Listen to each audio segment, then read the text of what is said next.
away. What if I told you that while the Egyptians were building the pyramids, one of the most famous structures in human history, thousands of miles away across the vast Sahara Desert, an entire African empire was rising to power?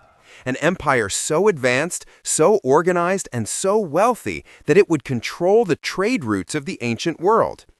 But here's the thing that nobody talks about.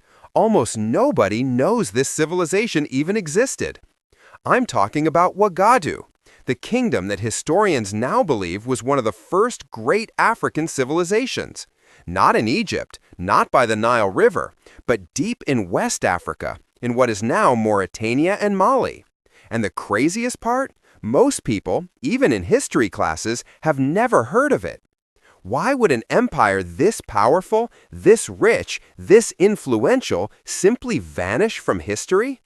How did an entire golden age of African civilization get erased from our memories? This is the story of Wagadu, the empire that controlled the gold trade of Africa, the society that built stone cities before European kingdoms even existed, the civilization that may have influenced empires for centuries after it fell. And I'm going to show you proof that it was real. Because here's what mainstream history won't tell you.